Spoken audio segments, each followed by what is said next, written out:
Hello students, last chapter में हमने पढ़ा था पौधों में जनन और निम्न जीवों में जनन। अब हम पढ़ने जा रहे हैं मानव में जनन। तो जनन क्या है? जनन वह प्रक्रिया है जिसमें जीव अपने जैसी संतान उत्पन्न करता है। उस प्रक्रिया को जनन या रिप्रोडक्शन कहते हैं। तो मनुष्य जो होता है वो एक लिंगी प्राणी है। एक लिंगी का मतलब होता है उसमें लिंग अलग अलग होते हैं, मेल अलग होता है, फीमेल अलग होता है, ठीक है, क्योंकि उनमें जन्नांग अलग अलग होते हैं। ये जो जन्नांग अलग होते हैं उसके अलावा भी हम बाहरी संरचना से, बाहरी रंग रूप से भी पहचान सकते हैं कि नर कौन है, मादा कौन है। तो ये जो बाहरी संरचना में जो अंतर होता है जिसकी वजह से हम मेल और फीमेल में डिफरेंस कर सकते हैं, इसे कहते हैं सेक्सुअल डायमॉर्फिज्म यानी कि लैंगिक द्विरूपता। ठीक है, जैसे कुछ लक्षण होते हैं, जैसे कि नर में दाढ़ी मूछें होती है, आवाज़ भारी होती है, इसे हम पहचान लेते हैं कि वो नर है। और मादा में जैसे आवाज़ पतली होती है, स्तन ग्रंथियाँ विकसित होती हैं जो कि पुरुषों में नहीं होती हैं। ठीक है, तो ये होता है सेक्सुअल डायमॉर्फिज्म, ये लैंगिक द्विरूपता। इसके बाद है रिप्रोडक्टिव यूनिट। अब जनन प्रक्रिया के लिए किस चीज़ की जरूरत होती है? जनन प्रक्रिया के लिए जनन कोशिकाओं की आवश्यकता होती है। ये जो जनन कोशिकाएं होती हैं वो नर में होती है, उन्हें बोलते हैं स्पर्म्स या शुक्राणु, और फीमेल में बनती है ओवम या अंडाणु। ठीक है, ये जो गैमीट्स होते हैं स्पर्म्स और ओवम, ये हैप्लॉइड होते हैं क्योंकि ये अर्धसूत्री विभाजन के फलस्वरूप बनते हैं और निषेचन क्रिया में यानी कि जनन क्रिया में भाग लेते हैं। अब हम पढ़ेंगे रिप्रोडक्टिव ऑर्गन्स यानी कि जनन अंग। जनन अंग जो जनन में भाग लेते हैं, इन अंगों को कहते हैं जनन अंग या रिप्रोडक्टिव ऑर्गन्स।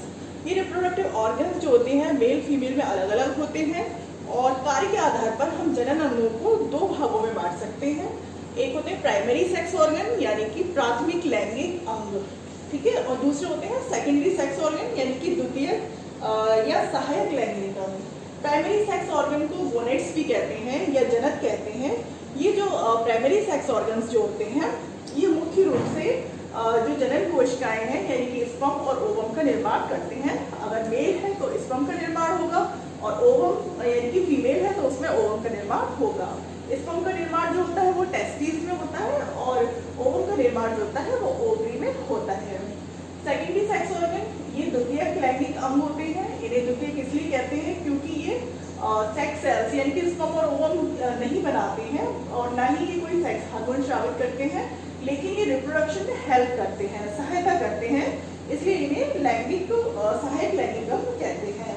जैसे मेल में वासा डिफरेंस, प्रोस्टेट ग्लैंड्स, शुक्राशय, पेनिस आदि होता है और फीमेल में यूट्रस, गर्भाशय, स्तन ग्रंथियां, वजाइना, ये सब जो होते हैं वो सेकेंडरी सेक्स ऑर्गन होते हैं। अब हम आज जो पढ़ेंगे मुख्य रूप से पढ़ेंगे मेल रिप्रोडक्टिव सिस्टम यानी कि नर जनन तंत्र। मेल में जो रिप्रोडक्टिव ऑर्गन्स पाए जाते हैं उसे हमने इस तरीके से कई पार्ट्स में डिवाइड कर दिया है। तो पहला है स्क्रोटम। स्क्रोटम यानी कि वृषण कोश। वृषण कोश क्या होते हैं? पहले हम नर जनन तंत्र की जो संरचना है उसे इसमें थोड़ा सा पढ़ लेते हैं डिटेल में। ये है नर जनन तंत्र, ठीक है।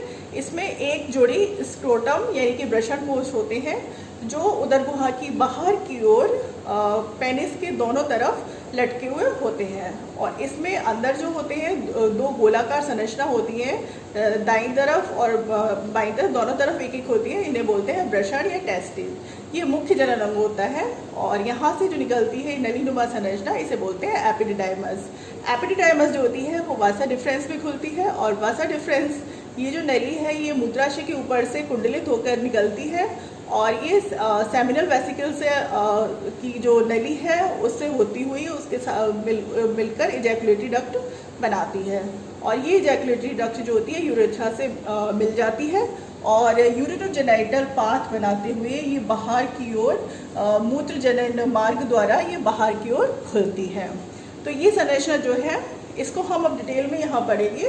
तो ये है पहले स्क्रोटम यानी कि वृषण कोश। ये वृषण कोश जो होते हैं ये त्वचा के बने हुए थैलेनुमा संरचना होती है। ये सैक लाइक स्ट्रक्चर है, थैलेनुमा संरचना होती है जो उदर गुहा के बाहर की ओर, जो उदर गुहा होती है उससे बाहर की ओर पेनिस के दोनों तरफ ये लटके हुए होते हैं और ये इनका जो टेम्परेचर होता है स्क्रोटम का, वो टेम्परेचर जो होता है वो उदर गुहा से 2 डिग्री सेंटीग्रेड कम टेम्परेचर होता है, क्योंकि जो टेम्परेचर होता है यहाँ का वो उदर गुहा से कम होता है, जिससे यहाँ पे जो स्पर्म की फॉर्मेशन होती है वो उसके मैचुरेशन के लिए, उसके फॉर्मेशन के लिए ये बहुत ही सूटेबल टेम्परेचर होता है। इसके बाद है टेस्टिस। ये जो ब्रशर कोष है इसके अंदर ये गोलाकार संरचना दिखाई दे रही है। ये लगभग 4 से 5 सेंटीमीटर लंबे, 2.5 सेंटीमीटर मोटे और 20 से 25 ग्राम भार वाले गुलाबी रंग के अंडाकार ब्रशर होते हैं। शिशु अवस्था में ये उदर गुहा में होते हैं, लेकिन जब वयस्क अवस्था आती है तब ये उदर गुहा से बाहर की ओर शिशन के आधार पर ये ब्रशर कोष में बंद रहते हैं। अब ये जो टेस्टिस है इसकी आंतरिक संरचना को हम इस डायग्राम में देखते हैं। ये जो टेस्टिस है ये गोलाकार अंडाकार संरचना होती है और ये बाहर की तरफ 2 परतें होती हैं, 2 लेयर होती है संयोजी ऊतक की, उससे ये घिरा होता है, ये कैप्सूल बनाता है। ये जो बाहरी लेयर है जो सबसे बाहर की तरफ होती है उसे बोलते हैं ट्यूनिका वेजिनैलिस, और अंदर की तरफ जो लेयर होती है उसे बोलते हैं ट्यूनिका एल्बुजिनिया। ठीक है, अब ये ट्यूनिका एल्बुजिनिया जो संयोजी ऊतक है ये अंदर की ओर टेस्टिस को छोटे छोटे कंपार्टमेंट में खंडों में इसे बांटता है। इन खंडों की संख्या लगभग 250 के करीब होती है और प्रत्येक खंड में, प्रत्येक कंपार्टमेंट में सेमनीफेरस ट्यूब्यूल्स होती हैं। ठीक है, ये सेमनीफेरस ट्यूब्यूल्स जो होती है ये महत्वपूर्ण अंग है, क्योंकि जो स्पर्म्स यानी कि जो शुक्राणु है, जो मुख्य जनन कोशिका है, उसका निर्माण यहीं पे होता है शुक्र जनन नलिका में। ये शुक्र जनन नलिका अत्यधिक कुंडलित होती है, बहुत कॉइल्ड होती है ये। और अगर हम इसकी संरचना को देखें, इसके टीएस काट के देखें तो इसकी संरचना अंदर से ऐसी दिखाई देती है। इसमें 2 प्रकार की सेल होती है। सेमनीफेरस ट्यूब्यूल्स में 2 प्रकार की कोशिकाएं दिखाई दे रही हैं। ये जो बाहर की तरफ जो कोशिकाएं हैं इनको बोलते हैं स्पर्मेटोगोनिया। ये जो सेल्स हैं ये बार बार विभाजित होकर बहुत सारी कोशिकाओं के स्तर बनाती हैं जो मैच्योर होकर स्पर्म यानी कि शुक्राणु का निर्माण करती हैं। इन्हीं कोशिकाओं के बीच बीच में कुछ कोशिकाएं लंबे आकार की सेल्स होती हैं, इनको सपोर्टिंग सेल या नर्व सेल भी कहते हैं। नर्व सेल इन्हें इसलिए कहते हैं क्योंकि ये विकसित होते हुए शुक्राणु को पोषण प्रदान करती हैं। अब ये एक सेमनीफेरस ट्यूब्यूल्स है, ऐसी बहुत सारी सेमनीफेरस ट्यूब्यूल्स होती हैं, तो उनके बीच में जो संयोजी ऊतक होता है वहाँ पे ब्लड वेसल्स और तंत्रिका कोशिकाएं, नर्व सेल्स और एक स्पेशल प्रकार की सेल्स होती हैं जिन्हें बोलते हैं इंटरस्टिशियल सेल्स या लेडिंग सेल्स भी बोलते हैं। इससे एक हार्मोन निकलता है टेस्टोस्टेरोन। टेस्टोस्टेरोन जो हार्मोन होता है वो मेल हार्मोन है जो नर के द्वितीयक लैंगिक लक्षणों के विकास में सहायक होता है। इसके बाद जो अगला है एपिडिडाइमस, ये दिखाई दे रही है ना। ये जो सेमनीफेरस ट्यूब्यूल्स होती हैं ये आगे की ओर यहाँ पे कुंडली नलिका में खुलती है जिसे बोलते हैं एपिडिडाइमस। एपिडिडाइमस जो होती है इसे भी हम 3 भागों में बांट सकते हैं। ऊपर की ओर बहुत अधिक कुंडलित होती है, बहुत अधिक कॉइल्ड होती है, इसे बोलते हैं कैपिट एपिडिडाइमस।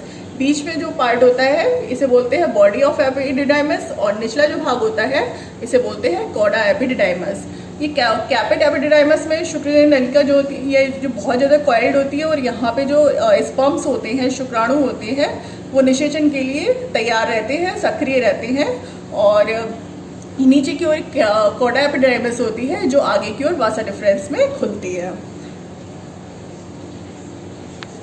ये एपिडिडाइमस वासा डिफरेंस में खुलती है और वासा डिफरेंस जो होती है वो मूत्राशय के ऊपर से, यूरेटर के ऊपर से कुंडलित होती हुई निकलती है और यहाँ पे ये 2 बाइलोब्ड ग्लैंड्स दिखाई दे रही है, नली दिखाई दे रही है जिसे बोलते हैं सेमिनल वेसिकल।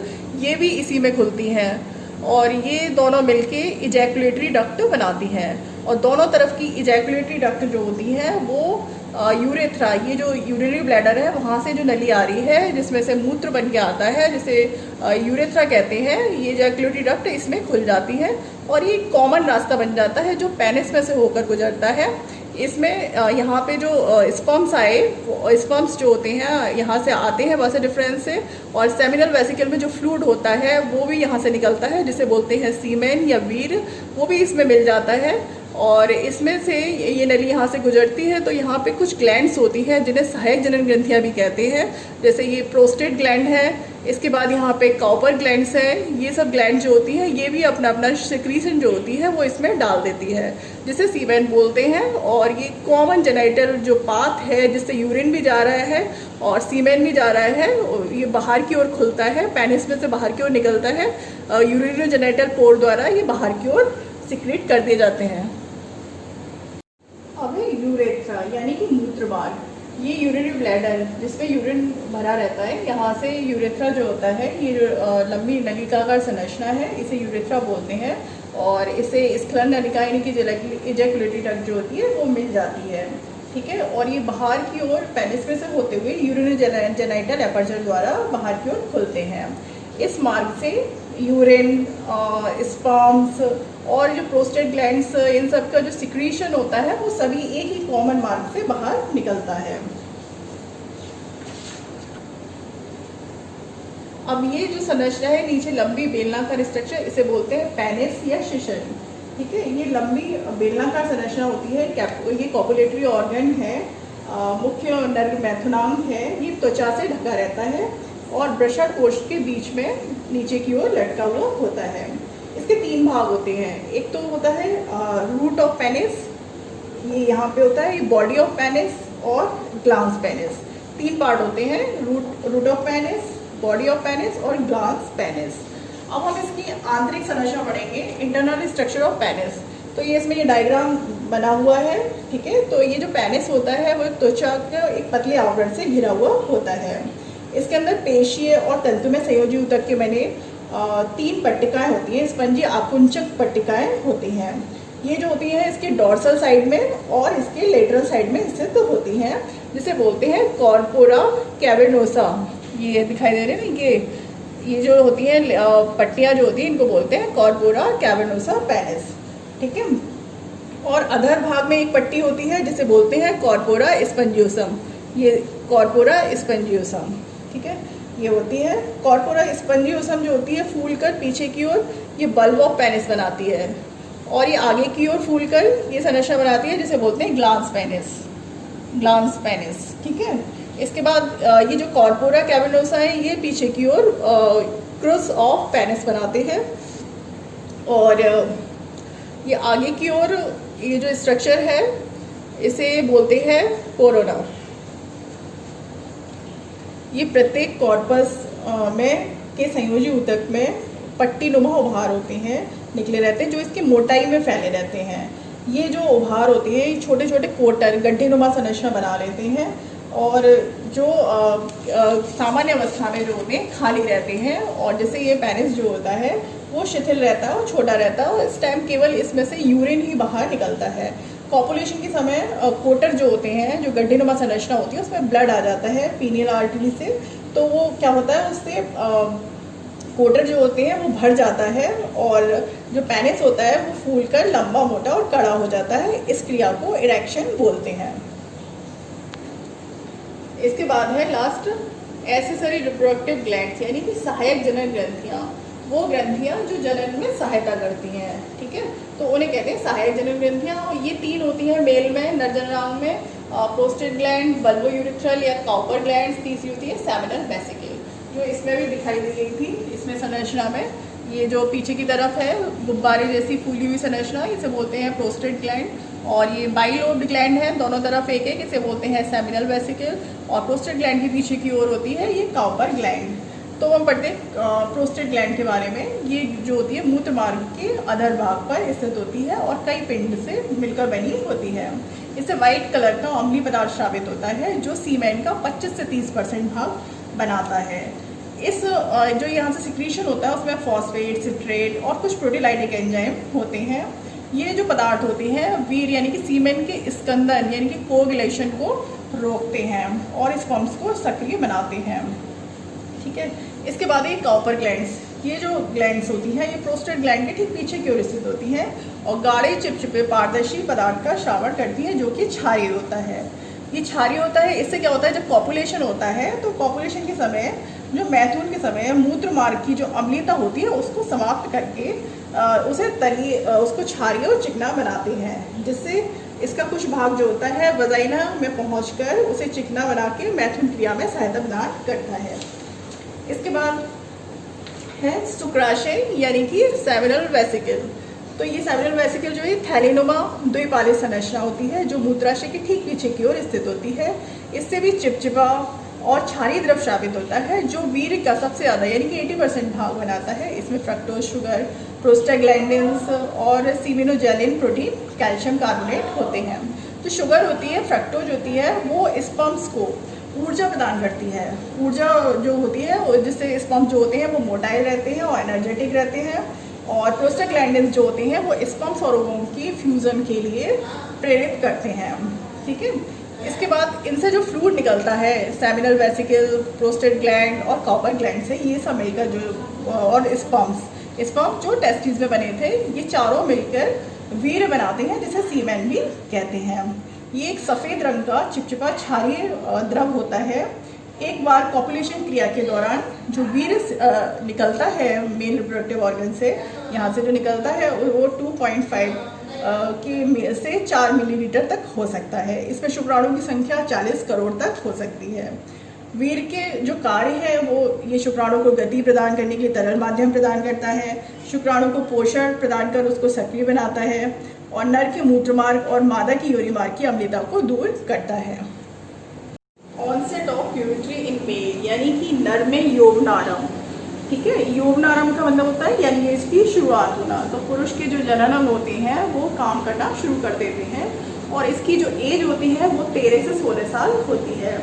जो टेस्टिस की लीडिंग सेल्स बताई थी मैंने, वहाँ से क्या होता है नर लैंगिक हार्मोन्स जो होता है टेस्टोस्टेरोन वगैरह का श्रावण होना शुरू हो जाता है, जिससे मेल में चेंजेस आने शुरू हो जाते हैं। क्या क्या चेंजेस आते हैं मेल में? एक तो सेमिनिफरस ट्यूब्यूल में स्पर्म्स बनने शुरू हो जाते हैं। ये जो टेस्टिस हैं और ये जो पेनिस है इसका आकार में वृद्धि हो जाती है, कंधे चौड़े हो जाते हैं, अस्थियों के आकार और पेशी विन्यास में वृद्धि हो जाती है, शरीर पर चेहरे पर बाल हो जाते हैं और आवाज़ जो होती है वो भारी हो जाती है और लंबाई में वृद्धि होती है। ठीक है, तो शुक्र जनन नलिका और लेडिंग सेल की वृद्धि का जो रेगुलेशन है वो अग्र पिट्यूटरी ग्लैंड से स्रावित FSH हार्मोन यानी कि फॉलिकल स्टिमुलेटिंग हार्मोन द्वारा होता है। तो ये हो गया हमारा मेल रिप्रोडक्टिव सिस्टम। ठीक है, अब हम नेक्स्ट अगले और उसमें पढ़ेंगे female reproductive system. Thank you.